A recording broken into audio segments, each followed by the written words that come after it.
नमस्कार प्यारे साथियों, आप सभी का हार्दिक स्वागत है PTs IAS academy current affairs 23 जून के हमारे सेशन में। हम तैयार हैं हमारे सेशन के साथ। आप तैयार हैं? कितने लोगों ने अभी तक पूरे 9 सेशन अच्छे से देखें? जरा कंफर्म करो कमेंट थ्रेड में। भैया वेट कर रहा हूं मैं। और अभी तक सबसे प्यारा एडिटोरियल कौन सा लगा ये भी बताओ। प्यारे साथियों, ये सीरीज हमने जो बनाई है सभी सीरियस सिविल सर्विसेज एस्पायरेंट्स के लिए है, तो अपनी नोटबुक बना लीजिए। ये पीडीएफ तो आपको डाउनलोड में मिल ही जाते हैं, कॉमेंट थ्रेड में मिलते हैं, लेकिन आप अपनी नोटबुक बनाकर अगर नोट्स को भी अपने तरह से लिखेंगे तो आपका बहुत समय आगे बचेगा और आपको चीजें याद भी होंगी। हैंड रिटन नोट्स तो मूल्यवान होते हैं। I wish you all the best. शुरू करते हैं आज का काम। पहला एनालिसिस तैयार है। Ramp up the COVID inoculations now. Editor कहता है कि भैया भारत में आप जो कोविड के वैक्सीनेशंस कर रहे हैं, बहुत बहुत बधाई, आपने एक रिकॉर्ड सेट किया। आप उस रिकॉर्ड को बनाए रखो, उसको गिरने मत देना। आप ध्यान से देखेंगे दोस्तों, ये जो एडिटोरियल है इसमें जो कंटेंट है ये आपको प्रीलिम्स में करंट अफेयर में काम आ सकता है, GS2 में काम आ सकता है, गवर्नेंस में, और ऐसे राइटिंग में भी ऐसा पूरा का पूरा ऐसे आ सकता है। तो मैं आपको हर एडिट के साथ ये बता दूंगा कि ये कौन से पेपर के लिए रेलेवेंट है। भारत ने 86 लाख वैक्सीन डोजेस केवल 21 जून 2021 को ही लगा दिए, तो ये तो बहुत अच्छी बात है। बधाई बधाई बधाई।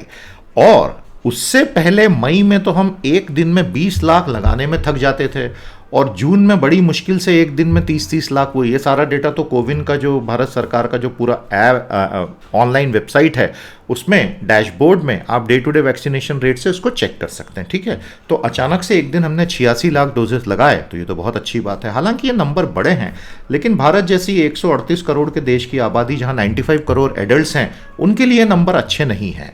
खास तौर पे तब जब हमें यह पता है कि मास वैक्सीनेशन के बेनिफिट बहुत ही ज़बरदस्त होंगे, लेकिन फिर भी हम 5 महीने से मास वैक्सीनेशन को गति नहीं दे पाए। मास वैक्सीनेशन के बेनिफिट क्या होंगे भाई? लाखों लोग हॉस्पिटल जाने से बचेंगे, हज़ारों मौतें और कम होंगी, और जिस तरह सेकेंड वेव में हमने लाशों के अंबार देखे कि फुटपाथ पे लाशें जलानी पड़ रही हैं, उसका सामाजिक, राजनीतिक और आर्थिक जो दुष्प्रभाव अब आने वाले महीनों में होने वाला है वो तो कोई इमेजिन भी नहीं कर सकता, और वो तो दिख ही रहा है ना चारों तरफ। प्यारे दोस्तों, आज की तारीख में भारत में आबादी का 17% सिंगल डोज लिए बैठा है और केवल 4% को पूरे 2 डोज मिले हैं। ये अच्छी परफॉर्मेंस नहीं है, और इसीलिए ये जो 86 लाख का रिकॉर्ड बना है, 86 लाख या 8.6 मिलियन, 1 मिलियन इज 10 लाख। तो इस रिकॉर्ड को रोज बनाना होगा, तभी जाके हम प्रधानमंत्री मोदी जी का जो 31 दिसंबर 2021 तक सभी 95 करोड़ एडल्ट को टीका लगाने का वादा है वो पूरा होता देख सकते हैं। उसके बिना वो हो नहीं सकेगा। अमेरिका और यूके में आज की स्थिति यह है प्यारे दोस्तों कि सिंगल डोज 53 और 64% को तो लग ही चुका है, भारत में 17%। भारत के जितने भी वयस्क हैं 18 के ऊपर, उनमें केवल 25% को सिंगल डोज लगा है, और हम बोल रहे हैं कि सबको हम 31 तक कर देंगे तो प्रतिदिन 80 लाख डोज आपको लगाने पड़ेंगे। अच्छा, भारत ये कर सकता है, हमारे पास सिस्टम है, अब उसको टाइट करने की जरूरत है। तो हिंदू का एडिटर बोलता है कि क्या आप इसको स्टेडिली कर सकते हो? फिर वो बोलता है मध्य प्रदेश की ओर रुख करते हैं, देश का हृदय मध्य प्रदेश। फिर वो कहता है कि भैया मध्य प्रदेश में नॉर्मली एक दिन में 5 लाख करने में दिक्कत होती थी, लेकिन 21 जून को जादू की छड़ी घुमा के मध्य प्रदेश ने 20 लाख कर डाले। हरियाणा रोज 1.5 लाख नहीं कर पाता है, उस दिन उसने 4.5 लाख कर लिए। कर्नाटक रोज 2.6 के आगे नहीं बढ़ पाता है, उस दिन उसने 5 गुना कर दिए। तो ये तो मतलब 21 जून की तैयारी किए हुए बैठे थे कि उस दिन वर्ल्ड रिकॉर्ड बनाएंगे, जो अच्छी बात है, उससे किसी को दिक्कत नहीं, लेकिन अब रोज बनाना होगा। फिर क्या हुआ? 21 जून को आपने कोविन ऐप का जो कंपलसरी एनरोलमेंट था उसको सस्पेंड कर दिया। लोगों को बोला सब छोड़ो कोविन वोविन, तुम तो अंदर वॉक इन करो फटाफट और हम यहीं पे सब कर देंगे। ये है एटीट्यूड, ये पॉजिटिव एटीट्यूड है। भारत जैसे देश में जहां 30-40% आबादी के पास इंटरनेट ही नहीं है और 50-60% आबादी के पास स्मार्टफोन ही नहीं है, वहां आप कंपलसरी कोविन एनरोलमेंट करवा रहे हो, मतलब वो तो स्ट्रेटजी गलत है भैया। फिर सरकार बार बार एक बात बोल रही है कि अगस्त आने दो, रोज 50 से 60 लाख डोज होंगे, लेकिन जरूरत 80 से 85 लाख की है। अब अगर ये सत्य वचन है कि 50 से 60 लाख डोज हर दिन होंगे, तो भैया फिर तो ये 12 से 16 वीक का गैप भी कम करो, उसको 4 से 5 वीक पे वापस ले आओ ना, फिर दिक्कत कहां है? और भारत को ड्रास्टिकली इस चीज को बढ़ाने की अब जरूरत क्यों आ गई है? क्योंकि तीसरी वेव आएगी, ये बात तो तय है। हालांकि वैक्सीनेशन होगा तो बहुत कम आएगी, लेकिन उससे बड़ा खतरा है कि डेल्टा वेरिएंट के जो नए प्लस फॉर्मेट आ गए हैं, वेरिएंट आ गए हैं, उससे पता चल रहा है कि ये वायरस बहुत तेजी से म्यूटेट कर रहा है, और ये हमारे लिए खतरा है। तो एक बार सारे वेरिएंट्स के नाम जरा कमेंट थ्रेड में बता दो, सेशन को लाइक और शेयर कर लो, और अपने सारे साथियों से चैनल सब्सक्राइब करवाओ यार, तो मजा आएगा। पहला एडिट क्लियर हो गया, कोई दिक्कत तो नहीं, दूसरे पर आ जाते हैं। Use tightening of e commerce rule. प्यारे साथियों, एक बात समझ लीजिए, भारत सरकार इलेक्ट्रॉनिक कॉमर्स चलाने वाली सभी वेबसाइटों पर बहुत कड़ी बंदिशें लगा रही है। ये आपके लिए प्रीलिम जीएस 2, 3 और एसए में बहुत काम होगा। देखिए, पहले भारत सरकार ने जुलाई 2020 में बहुत ही सख्त नियम लाए थे, consumer protection e commerce rule 2020। अब जून 2021 में सरकार फिर से जोश में आ गई और कंज्यूमर अफेयर डिपार्टमेंट जो है, उपभोक्ता मामले का विभाग जो कि उसी मंत्रालय का हिस्सा है, वो फिर से नए कानून लाया है जिसमें बहुत सारी नई शर्तें आ गई हैं। और इसका लक्ष्य क्या है? प्रतिस्पर्धा को मैं बढ़ावा दूंगा और जागो ग्राहक जागो। फिर ये न्यू नॉर्म्स क्या हैं कि हर ई कॉमर्स की वेबसाइट को बोला है चीफ कंप्लायंस ऑफिसर अपॉइंट करो, एक ऐसा नोडल ऑफिसर अपॉइंट करो जो 24/7, मतलब रात को 3:33 और 33 सेकंड पे भी फोन आएगा लॉ इन्फोर्समेंट का तो उठ के खड़ा होना है 1 घंटे में। Create a very fair playing ground for India made goods. अब जो भारत में ही बने और भारत का कंटेंट यूज करके बने हैं, तो कोई भारत का यूजर मान लो फ्लिपकार्ट पे गया, वॉलमार्ट की कंपनी है, फ्लिपकार्ट खरीद लिया था 17 अरब में कुछ साल पहले, और या अमेजन की साइट पर गया, वहां एक फिल्टर होना चाहिए मेक इन इंडिया। उस फिल्टर को मैं ड्रॉप डाउन में जैसे ही सिलेक्ट करूं तो प्रोडक्ट अपने आप छन जाने चाहिए और वही दिखने चाहिए जो मेक इन इंडिया हो, ताकि कोई भारतीय चाहता है कि मैं केवल भारत में बनी चीजें यूज करूं तो उसको तुम एक ऐसा फिल्टर दो, कंट्री ऑफ ओरिजिन का फिल्टर दो। समझ में आया? इसके साथ एक लाइबिलिटी क्रिएट कर दी गई है कि अगर तुमने गुड्स डिलीवर नहीं किए तो तुम्हारे ऊपर दंड का प्रावधान होगा। रजिस्ट्रेशन अब कंपलसरी है हर ऑनलाइन ई कॉमर्स वाले के लिए। सभी flash sales back to back ban की जा रही हैं, क्योंकि उनका कहना है कि ये फ्लैश सेल ले तो आते हैं, लेकिन जो सेलर उसके ऊपर एनरोल करता है उसके पास इतना माल ही नहीं होता है, और बैक टू बैक में इतना माल बेच देते हैं, जब डिलीवरी की बात आती है तो हफ्तों तक डिले कर देते हैं। उसके अलावा 72 आवर की डेडलाइन सेट कर दी है लॉ इन्फोर्समेंट की मदद के। एडिटर कहता है कि थोड़ा ध्यान से नए नियमों को देखो, ये तो कॉपी पेस्ट करके लाए गए हैं जो हाल ही में आईटी रूल्स आए थे। जो फरवरी 26 को सरकार नए आईटी रूल्स लाई थी, intermediate guidelines and digital media ethic को, जिसमें ट्विटर के साथ उसका भी लंबा झगड़ा चला, ये तो उसी की कॉपी है। मतलब सरकार ने मन बना लिया है कि जो कोई भी ऑनलाइन है वो पूरी तरह मेरे नियंत्रण में होना चाहिए। इससे अब ये समझ में आ गया है कि आगे जो सरकार की अमेजन और वॉलमार्ट फ्लिपकार्ट से लड़ाई होगी काफ़ी गंभीर होगी। दोनों कंपटीशन कमीशन ऑफ इंडिया की एक लीगल केस में अभी लगे हुए हैं। देखिए, भारत में पहले दिन से एक कानून है, उसका किसी ने भी आज तक पालन नहीं किया। सरकार अब करवा रही है। कानून क्या है? कानून ये है कि जो मार्केट प्लेस ओनर है, मतलब जिसने वो वेबसाइट बनाई अमेजन इंडिया, फ्लिपकार्ट इंडिया, वो खुद उस वेबसाइट पे, मार्केट प्लेस पे अपना माल नहीं बेचेगा। The market place owner can not be N inventory holder and primary seller on the same website. लेकिन इन्होंने क्या किया भाई, अमेजन, वॉलमार्ट, फ्लिपकार्ट भारत में क्यों आए? फ्लिपकार्ट तो यहीं का है, वो इसलिए आए कि अरबों डॉलर का माल बेचना है, वो इसलिए थोड़ी आए कि वेबसाइट बनानी है। वेबसाइट तो आप और मैं भी बना सकते हैं, उसके ऊपर अरबों का माल बेचना वो उनकी। तो सरकार ये बोल रही है कि तुम न तो डायरेक्टली न तो इनडायरेक्टली वाया सम सब्सिडरी, जिसको ये फेवरेट सेलेक्ट सेलर कहते हैं, माल बेच सकते हो। अगर सरकार ने उसको लागू कर दिया तो अमेजन और वॉलमार्ट को धंधा बंद करके जाना पड़ेगा। बिल्कुल सीधी बात बता दी मैंने आपको। तो ये जो रूल है मैंने अभी आपको समझाया, कमेंट थ्रेड में मुझे समझाओ। Long legal fights are in the offing now, होना ही है। और ओवर रेगुलेशन कर रही है सरकार, हिंदू का एडिटर कहता है। इसमें क्या होगा, इतने कड़े नियम आपने लगाए ना, तो ये कंपनियां सुबह से शाम इंटरप्रिटेटिव एम्बिग्विटी का शिकार होगी। अब इंटरप्रिटेशन का क्या मतलब होता है? इंटरप्रिटेशन का मतलब होता है किसी चीज की विवेचना करना। तो विवेचनात्मक जो लैक ऑफ क्लैरिटी होगी वो आ जाएगी, तो उससे तो ग्रोथ और जॉब क्रिएशन दोनों ही घटेंगी। तो सरकार थोड़ा ढील दे, इतनी सख्ती करोगे तो लोग घबरा के धंधा ही बंद कर देंगे। बिटवीन द लाइंस ऑथर ये कह रहा है। आ गया समझ में? तो आपका भारत के ई कॉम कंपनीज के साथ आज तक कैसा अनुभव रहा, जरूर शेयर करें। आज का हमारा तीसरा एडिट, भारत में सिडिशन को लेकर बढ़ रहे केसेस और उनका जो वास्तविक अर्थ है वो क्या है। प्यारे दोस्तों, mere words don't amount to sedition. Author कहते हैं कि केवल शब्दों से देशद्रोह कभी नहीं होता। इतिहास इस बात का गवाह है। हम अंग्रेजों के गुलाम थे तब भी और हम स्वतंत्र हुए तब भी। सभी जुडिशरी के केसेस यही बताते हैं कि शब्दों से सिडिशन नहीं होता, केवल हिंसा से सिडिशन होता है। हजारों केसेस में से एक केस अभी आयशा सुल्ताना के साथ हुआ, जो लक्षद्वीप में रहने वाली एक फिल्म मेकर हैं। वहां के बीजेपी नेता ने उनके खिलाफ केस कर दिया कि ये तो देशद्रोही है, सिडिशन का केस आ गया। केरल हाईकोर्ट ने अभी बेल दी है, इसलिए अभी आयशा सुल्ताना जेल की चक्की नहीं पीस रही हैं। हो क्या रहा है कि बहुत छोटे छोटे बिल्कुल फ्लिम्जी यानी एकदम बेतुके कारणों के लिए सिडिशन केसेस लॉन्च हो रहे हैं। जैसे किसी ने प्रधानमंत्री की बुराई करता हुआ पोस्टर लगा दिया तो सिडिशन का केस, किसको डालो जेल में। तो आयशा सुल्ताना ने ऐसा कौन सा पाप कर दिया था? उन्होंने एक शब्द यूज किया था, बायो वेपन। क्या हुआ इसमें? जैव हथियार। एक टीवी डिबेट में वो बैठी थी और उन्होंने कहा कि देखो ये जो नए एडमिनिस्ट्रेटर आए लक्षद्वीप के, प्रफुल्ल के पटेल, उनके आने के पहले कितने केसेस थे लक्षद्वीप में? 0। उनके आने के बाद कितने हो गए? थाउजेंड्स। तो ये तो एक तरह से बायो वेपन हो गए। और इनके acts of omission and commission से ये सब हुआ है। एक्ट्स ऑफ ओमिशन का मतलब होता है जो उनको करना चाहिए था उन्होंने नहीं किया। एक्ट्स ऑफ कमीशन का मतलब है जो नहीं करना चाहिए था वो किया। और इस सब की वजह से लक्षद्वीप में हजारों केसेस हो रहे हैं। तो ये तो बायो वेपन है। ये सुनते ही सीधे सिडिशन का केस, मानहानि का नहीं, सिडिशन का, मतलब कोई रेखाएं ही नहीं बची हैं, ऐसा ऑथर कह रहा है। उसके बाद क्या हुआ कि वो इतना डर गई आयशा सुल्ताना कि उन्होंने कहा कि नहीं नहीं मुझसे गलती हो गई, मुझे यूज नहीं करना चाहिए था। ये देख के हमें समझ में आता है कि भारत के लोकतंत्र के जो उदारवादी मूल्य हैं वो हमारे आईपीसी की इसी सिडिशन धारा 124A के ठीक अलग हैं। इन दोनों में कोई तालमेल हो ही नहीं सकता है। और ये धारा अंग्रेजों ने 1870 में लगाई थी। महात्मा गांधी को 1922 में अंग्रेजों ने पकड़ लिया सिडिशन के केस में।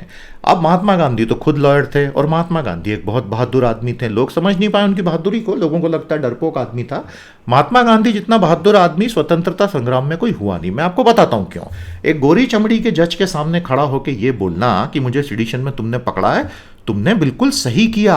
तुम मुझे आरोप लगा रहे हो कि I am spreading disaffection against British Raj. ये आरोप सही है, मैं बिल्कुल फैला रहा हूं, क्योंकि ये मेरी ड्यूटी है कि मैं लोगों को बताऊं कि ब्रिटिश राज से प्यार मत करो क्योंकि ये लुटेरे हैं और ये पाप है अंग्रेजों से प्यार करना। तो माय लॉर्ड मैंने ये किया। आपको क्या लगता है कोई कायर आदमी ऐसा बोल सकता है गोरी चमड़ी के जज के सामने? अच्छे अच्छे तथाकथित बहादुर पैंट गीली करके खड़े हो जाएंगे। लेकिन यहां महात्मा गांधी का ये जो कैरेक्टर सामने आता है ऐसे केसेस में, ये बड़ा समझने लायक है, पढ़ने लायक है, सोचने लायक है। फिर गांधी ने जज को बोला कि माय लॉर्ड, अच्छा गांधी की अंग्रेजी बहुत ही एकदम चुस्त दुरुस्त थी, तो उन्होंने अपने बढ़िया अंग्रेजी एक्सेंट में बोला कि आप मुझे प्यार करने के लिए मजबूर कर रहे हो, लेकिन मुझे आपसे कोई प्यार ही नहीं है। और मैं किसी को ये थोड़ी बोल रहा हूं कि गोली मार दो, तो आप मुझे जेल में कैसे डाल सकते हैं? मैंने कोई वायलेंस थोड़ी की। मतलब ये लॉजिक कि वायलेंस ही सिडिशन होता है, ये गांधी के समय से वैलिड है, लेकिन वो आज के भारत में वैलिड नहीं है। फिर आते हैं भारत में, स्वतंत्र भारत में केदारनाथ सिंह मामले पे। सुप्रीम कोर्ट ने कहा कि केदारनाथ सिंह पे सिडिशन का केस नहीं चल सकता, हालांकि उसका भाषण बहुत ज्यादा कड़वे शब्दों से भरा था, लेकिन उसने सिडिशन नहीं किया। तो केदारनाथ सिंह ने ऐसा क्या कर दिया था? वो एक्चुअली फॉरवर्ड कम्युनिस्ट पार्टी का नेता था और उसने एक भाषण में ये कहा कि भारत में एक ऐसी क्रांति आनी चाहिए जिसकी ज्वाला में सारे कैपिटलिस्ट, सारे जमींदार और सारे कांग्रेस पार्टी के नेता जल के राख हो जाए। सुप्रीम कोर्ट ने कहा कि ये कड़वे शब्द तो हैं, लेकिन क्या इसने कहीं बम फेंका, इसने कहीं गोलियां चलाई, इसने किसी को बोला बम फेंको, तो ये सिडिशन का केस नहीं है और ये भारत में सेटल्ड लॉ है। सुप्रीम कोर्ट का किसी कानून पर विवेचनात्मक निर्णय देना सेटल्ड लॉ बन जाता है। लेकिन फिर आज इतने हजारों केसेस क्यों हो रहे हैं? क्योंकि हमारी जुडिशरी सुओ मोटू कॉग्निजेंस लेके उनको क्रश नहीं कर रही है केसेस को, इसलिए केस बढ़ते ही जा रहे हैं। जबकि ये होना चाहिए विनोद दुआ केस के मामले में, जैसे अभी सुप्रीम कोर्ट ने केदारनाथ सिंह का हवाला देते हुए केस को खत्म किया। आ गई बात समझ में?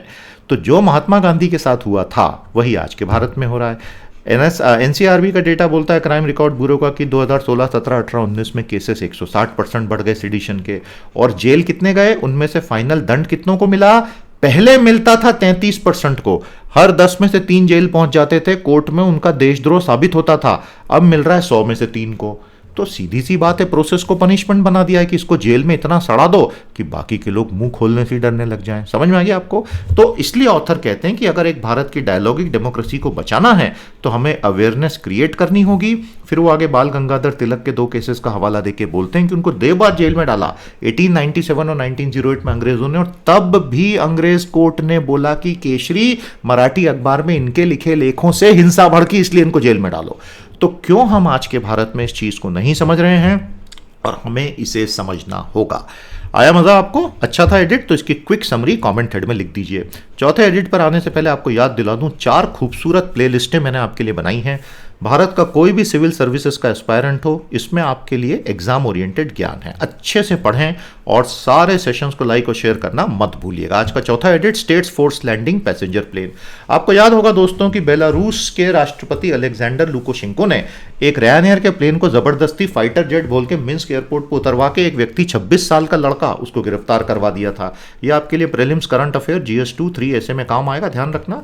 इन सभी में आपके लिए सारा जूस निकाल देता हूं, अपनी तरफ से 10 एक्स्ट्रा पॉइंट बता देता हूं, आप अच्छे से नोट करते चलें, पढ़ते चलें। बात सिर्फ एडिटोरियल एनालिसिस की नहीं है, साथ ही साथ करंट अफेयर्स भी कवर हो रहा है। प्यारे दोस्तों, इस तरह का राज्य के द्वारा निर्देशित हाईजैकिंग हो गया। ये तो 23 मई को रयानएयर के प्लेन को आपने जबरदस्ती फाइटर जेट भेज के नीचे उतरवा लिया और उसके अंदर एक आदमी बैठा है 26 साल का रोमन प्रोतासेविच, जो आपकी बुराई करता है राष्ट्रपति जी, और इसलिए आपने उसको पकड़ के जेल में डाल दिया हाईजैकिंग करके। तो ये तो बहुत खतरनाक प्रेसिडेंट है। अलेक्जेंडर लुकाशेंको बेलारूस पे डंडे के जोर पे 27 सालों से राज कर रहे हैं। उनको व्लादिमीर पुतिन का पूरा समर्थन है। जैसे ही लुकाशेंको ने ये करवाया, पूरी दुनिया में EU, US सब ने बहुत शोर मचाया, सैंक्शंस बढ़ा दिए और ये बोला कि इंटरनेशनल सिविल एविएशन ऑर्गेनाइजेशन जांच बिठाओ। जांच चालू भी हो गई, सब लोगों से डेटा बुलवाया जा रहा है चेक करने के लिए कि ऐसा क्या हो गया था। नए नए सैंक्शंस आ रहे हैं। अब यहाँ प्रॉब्लम क्या है कि दो कानून आपस में टकराते हैं। पहला ये कि जो बेलारूस का अपना खुद का संप्रभु लोकल कानून है, और दूसरा कुछ ऐसे इंटरनेशनल लॉज जो स्टेट एक्शंस को परमिट करते हैं, गवर्न करते हैं जब उसको कोई थ्रेट दिखता है। समझ में आया आपको? ये दोनों आपस में टकराएंगे। इसलिए ऑथर बेसिकली ये कह रहा है कि ये इंटरनेशनल मामला इतना जटिल हो गया है कि इसके सुलझने की कोई संभावना नहीं। आपको बात समझ में आई? और इसको जब पकड़ के नीचे लेके गए तो ऊपर प्लेन में खूब झगड़ा किया था कि बॉम्ब है और ऐसा करके प्लेन को लैंडिंग के लिए अंदर से भी मजबूर किया गया, बाहर से फाइटर जेट ने मजबूर किया। यूरोपियन यूनियन इसलिए डरा हुआ है क्योंकि बेलारूस में आज भी सजाए मौत का प्रावधान है। यूरोप में तो डेथ पेनल्टी है ही नहीं। आपको पता है ना, लिस्बन से जब अबू सालेम को यहाँ लाए थे तो लिस्बन की हाई कोर्ट ने यही बोल के भेजा था सुप्रीम कोर्ट ने कि भारत में आप अबू सालेम को सजाए मौत नहीं दे सकते, तभी हम आपको ले जाने देंगे। वो वहाँ की जेल में बंद था। आई होप आपको पता है ये कहानी। तो प्यारे दोस्तों, सिमिलर केस ईरान ने भी एक बार अब्दुल मालेक रीगी नाम के बंदे को धर दबोचा था, फोर्स लैंडिंग करवा के बाद में उसको फांसी पे लटका दिया। To divert passenger planes like this for political reasons और security ground has always been very contentious. Bolivia के जो राष्ट्रपति थे इवो मोरालेस, वो तो बहुत बुरे फंस गए थे। उनका प्लेन ऑस्ट्रेलिया में फंस गया क्योंकि आसपास के देशों को अमेरिका ने दबाव डाल के बोला कि इसके प्लेन को उड़ने ही मत देना, आप एयर स्पेस की वही मत दो। क्यों? क्योंकि इवो मोरालेस ने एडवर्ड स्नोडेन के फेवर में बात कर दी थी और ये शक था कि वो उसके प्लेन में बैठ के भाग जाएगा। एडवर्ड स्नोडेन वो बंदा जिसने बराक ओबामा का भंडाफोड़ किया था NSA प्रोजेक्ट का, कि ये सारे नागरिकों का डेटा कॉपी करते हैं चुपचाप। समझ में आया आपको? और वो एडवर्ड स्नोडेन आज तक भागता फिर रहा है यहां से वहां। अभी फिलहाल कहां है बताओ? 9/11 टेरर अटैक के बाद ये पूरी बातें जो हुई हैं कि मिलिट्री को ये अधिकार होना चाहिए कि वो पैसेंजर प्लेन को नीचे उतार ले, तब से मामला और कॉम्प्लेक्स हो गया है। लेकिन इवो मोरालेस के समय ये बात बार बार उठी थी कि किसी देश के प्रमुख और उसके विमान को तो कम से कम इम्यूनिटी और इनवायोबिलिटी दे दो। उसके बाद ऑथर कहता है कि देखो, Chicago convention 1944, UN security council और इंटरनेशनल कोर्ट ऑफ जस्टिस, अब इतनी चीजें इन्वॉल्व हो जाएंगी कि ये 26 साल का रोमन प्रोतासेविच तो जो है बेचारा जेल में ही सड़ जाएगा, और जब तक लुकाशेंको नहीं चाहेगा वो उसको बाहर नहीं आने देगा। प्यारे दोस्तों, ये जितने भी बूढ़े डिक्टेटर्स हैं, इनको आप देखिए, सबको युवाओं से सबको भारी तकलीफ है। उगते सूरज को ये स्वीकार ही नहीं कर सकते कि यह आदमी हमको सैल्यूट नहीं करता, डालो जेल में। प्यारे दोस्तों, आज का हमारा डेटा पॉइंट जो 5वां और अंतिम होगा, वर्कर्स वेजेस अनएम्प्लॉयमेंट। इस काफ़ी गंभीर डीपनिंग डिस्ट्रेस के डेटा पॉइंट में बताया गया है कि सेकेंड वेव में भारत के करोड़ों मजदूरों को सैलरी नहीं मिली। 40 से 50 दिन पूरी जेब खाली हो गई, और उसके पिछली जो पेंडिंग सैलरी चल रही थी वो भी एम्प्लॉयर्स ने उस दौरान देने से मना कर दिया। और लॉकडाउन के दौरान भी अगर कुछ मदद की बात होती तो एम्प्लॉयर्स ने मदद जनरली नहीं की, मैक्सिमम लोगों की। और इस वजह से भारत के करोड़ों परिवारों के पास लॉकडाउन के दौरान पूरे का पूरा पैसा ही खत्म हो गया, जिस वजह से ये समय कैसा निकला वो ही जानते हैं। अब इसका लॉन्ग टर्म इफेक्ट क्या होगा? लॉन्ग टर्म ये होगा कि इससे हमारी जीडीपी का जो private final consumption expenditure component है, 60% होता है जीडीपी का, वो तेजी से बढ़ नहीं पाएगा। तो ये एक सामाजिक विभीषिका तो है ही, साथ ही साथ इकोनॉमिक भी है। इस बारे में आपका क्या कहना है जरूर बताएं। सब्सक्रिप्शन कोर्सेज के साथ जुड़िएगा, ये आपके बहुत फायदे के कोर्सेज हैं। और 6 जुलाई से एसएनटी क्रैकर और 8 जुलाई से इकोनॉमी क्रैकर आ रहा है। आगे बढ़िए, आज के आज एनरोल कीजिए, मुझे बहुत खुशी होगी आपका समर्थन पाके। कैसा लगा आज का सेशन जरूर बताएं, शेयर और लाइक कीजिएगा दोस्तों। कल के सेशन में हम कल की नई खबरों के साथ हाजिर हो जाएंगे। नमस्कार, जय हिंद।